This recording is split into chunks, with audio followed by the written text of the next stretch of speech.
2 बजे मेरठ पहुंच रहे हैं। मोदी की इस रैली को लेकर भीड़ जुटने लगी है। बीजेपी नेताओं का दावा है कि इस रैली में तकरीबन 8 लाख लोग जुटेंगे। ये बड़ा दावा किया जा रहा है बीजेपी की तरफ से कि 8 लाख लोग इस रैली में जुटेंगे, जो रैली मेरठ में होने जा रही है। 2 बजे के आसपास नरेंद्र मोदी भी वहां पर पहुंच जाएंगे। लेकिन इस बीच 3 तस्वीरें हम आपको दिखा दें, क्योंकि जिस तरह का अलर्ट आईबी की तरफ से मिला था, उसको देखते हुए सुरक्षा के इंतजाम वहां पर पुख्ता कर दिए गए हैं। लोगों की भीड़ वहां पर जुटने लगी है। जो पूरा मैदान था जहां पर नरेंद्र मोदी की विजय शंखनाद रैली होने जा रही है, वो पूरा इस वक्त लोगों की भीड़ से पटा हुआ दिखाई दे रहा है। दूसरी तरफ एक बुलेट प्रूफ मंच तैयार किया गया है। इस मंच से नरेंद्र मोदी भाषण देंगे। और तीसरी तस्वीर में आप देख सकते हैं किस तरह से सुरक्षा व्यवस्था वहां पर कड़ी की गई है। जवान वहां पर तैनात हैं।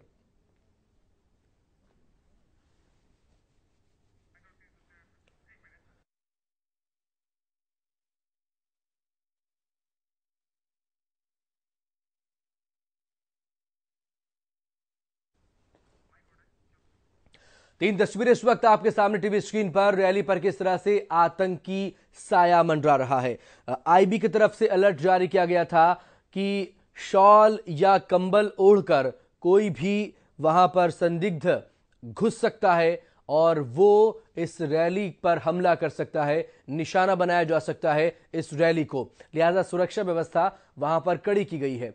बुलेट प्रूफ मंच तैयार किया गया है नरेंद्र मोदी के लिए।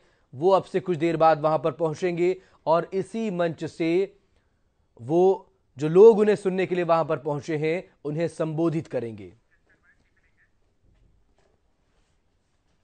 तो बीजेपी के पीएम पद के उम्मीदवार नरेंद्र मोदी की मेरठ में होने वाली रैली कई मायनों में खास है। नरेंद्र मोदी जब से पीएम पद के उम्मीदवार बनाए गए हैं, उन्होंने सभी भाषणों में विकास को ही मुद्दा बनाया है। इससे पहले आगरा रैली में भी उन्होंने विकास को मुद्दा बनाया था और मुजफ्फरनगर दंगों में बीजेपी के आरोपी विधायकों संगीत सोम और सुरेश राणा से दूरी बनाए रखी थी। लेकिन इस बार दोनों विधायक यहां मौजूद रहेंगे। साथ ही बीजेपी जाट वोटों पर भी अपनी नजर रखे हुए हैं।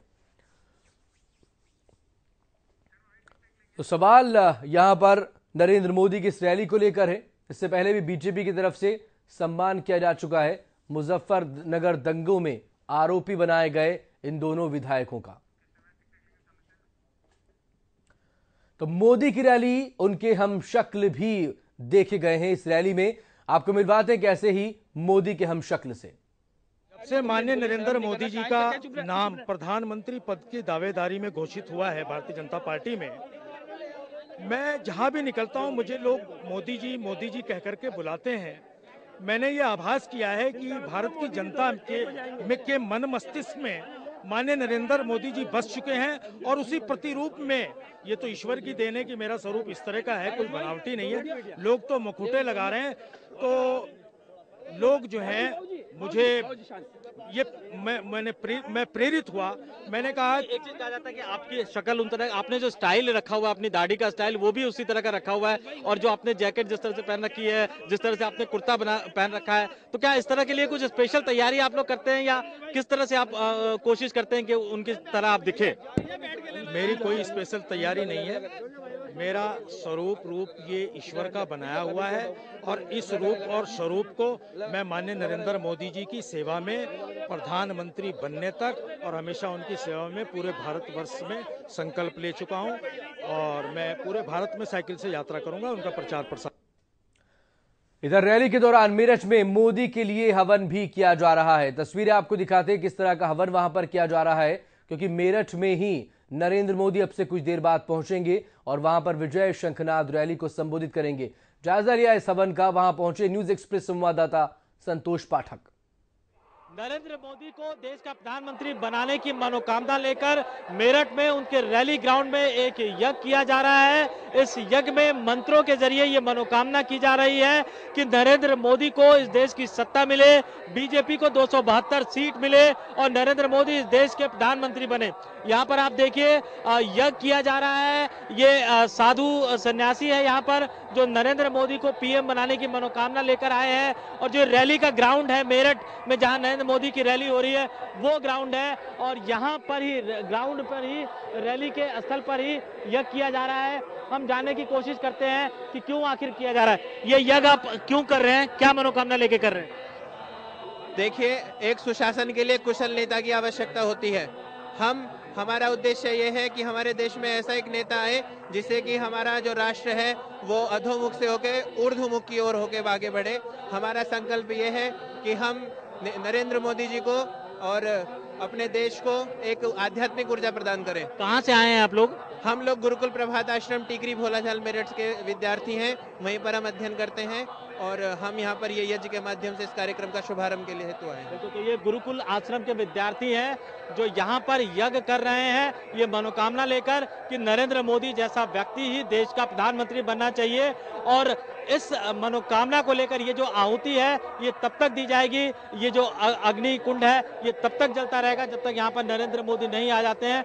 तब तक मंत्रोच्चारण के जरिए, मंत्रों के जरिए ये मनोकामना की जाएगी कि बीजेपी को 2014 में दिल्ली की सत्ता मिल सके। कैमरा पर्सन नवीन के साथ संतोष पाठक, न्यूज एक्सप्रेस, मेरठ। चलिए सीधे रुख करेंगे संतोष पाठक का। न्यूज एक्सप्रेस संवाददाता लगातार मेरठ से हमारे साथ यहां पर बने हुए हैं। संतोष, अगर उत्तर प्रदेश को लेकर हम बात करें, नरेंद्र मोदी की ये पहली रैली नहीं है, लेकिन पिछली जो रैलियां नरेंद्र मोदी की यूपी में हो चुकी हैं, ये रैली कितनी अलग होगी या कितनी खास होगी नरेंद्र मोदी के लिए, बीजेपी के लिए और उन लोगों के लिए जो नरेंद्र मोदी के समर्थक कहे जाते हैं, जो उन्हें सुनने के लिए वहां पहुंचे हैं? देखिए मकसूद, एक बात तो भारतीय राजनीति में कही जाती है कि दिल्ली की गद्दी का जो रास्ता है वो उत्तर प्रदेश से होकर निकलता है। एक वक्त ऐसा था कि उत्तर प्रदेश में करीब 55 लोकसभा सीटें बीजेपी के खाते में थी और आज दहाई के अंक तक भी बहुत मुश्किल से बीजेपी पहुंच पाती है। 80 सीटों वाला प्रदेश है।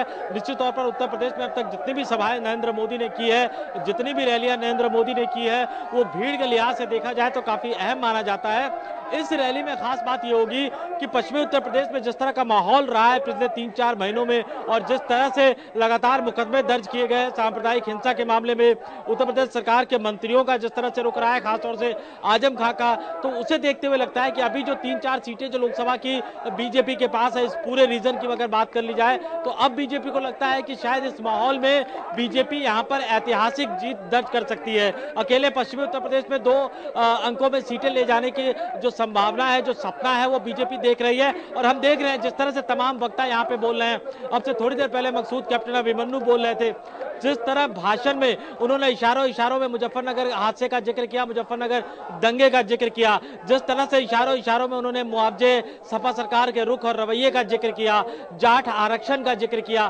कहीं ना कहीं लग रहा था कि बीजेपी और खासतौर से नरेंद्र मोदी जब मंच पर खड़े होंगे तो शायद उनका भाषण भी इन्हीं सब शब्दों के इर्द गिर्द होगा, ताकि बीजेपी का जो वोट बैंक है, जो हिंदू वोट बैंक है, उसको संगठित किया जा सके, मजबूत किया जा सके। मकसूद, लेकिन अब तक जितनी भी रैलियां नरेंद्र मोदी की रही है, चाहे यूपी में रही हो या कहीं और रही हो, विकास को लेकर ही उन्होंने यहां पर विकास का नारा दिया है। तो मेरठ में अब से कुछ देर बाद नरेंद्र मोदी विजय शंखनाद रैली करने जा रहे हैं। लोग वहां पर पहुंच चुके हैं। बाकी जो दूसरे नेता हैं वो वहां पर लगातार लोगों से को संबोधित कर रहे हैं, भाषण उनके वहां पर जारी है, लेकिन सबकी नजरें नरेंद्र मोदी पर टिकी हुई है। लेकिन इस बीच इस मंच पर ऐसा क्या कुछ खास रहा, ये आपको बताते हैं। मुंबई के पूर्व पुलिस कमिश्नर सत्यपाल सिंह भी मेरठ में बीजेपी के मंच पर नजर आए हैं।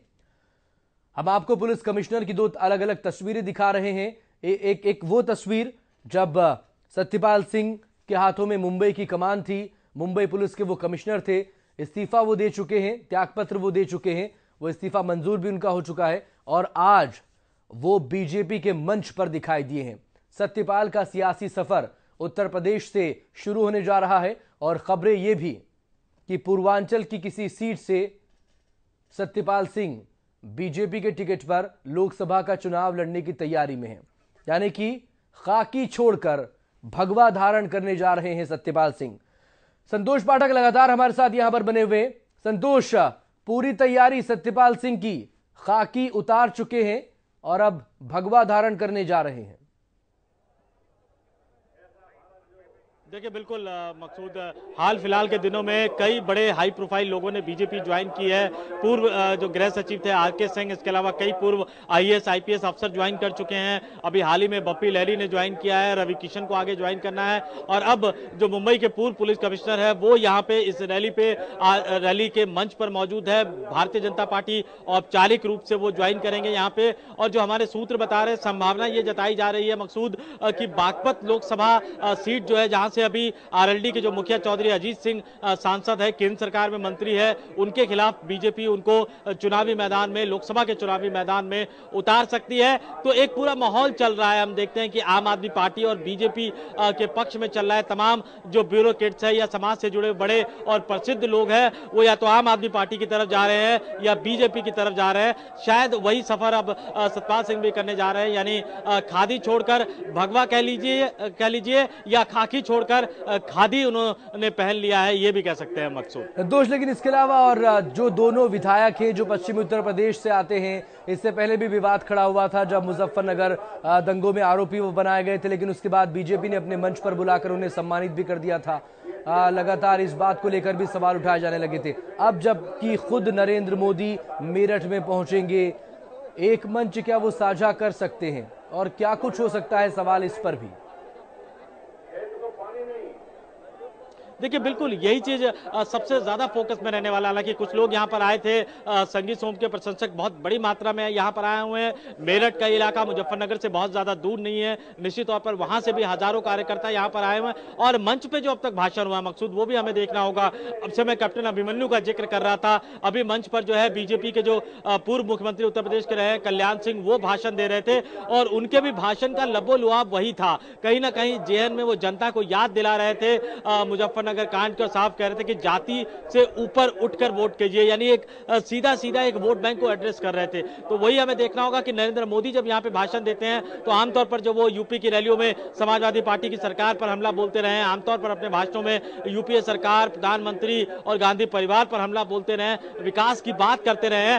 देखना होगा कि क्या इस मंच से, मेरठ की रैली के मंच से विकास के अपने भाषण में नरेंद्र मोदी हिंदुत्व का जो तड़का कहा जाता है वो लगाते हैं या नहीं, केवल विकास पे फोकस रहते हैं, विरोधी दलों के नेताओं की आलोचना पे फोकस रहते हैं, या उस मुद्दे को उठाते हैं जिस मुद्दे को अब तक मंच पर तमाम बीजेपी के नेता मेरठ की इस रैली में उठाते हुए नजर आ रहे हैं। संतोष, आप बने रहिए, आपसे हम लगातार बात करते रहेंगे। तो बड़ी खबर इस वक्त आपको बता दें, नरेंद्र मोदी अब से कुछ ही देर बाद मेरठ पहुंचने वाले हैं विजय शंखनाद रैली को संबोधित करने के लिए। लेकिन तस्वीरें हम आपको एक बार फिर से दिखाते हैं किस तरह से लोग नरेंद्र मोदी को सुनने के लिए वहां पर पहुंचे हुए हैं। भारी तादाद में लोग वहां पर पहुंचे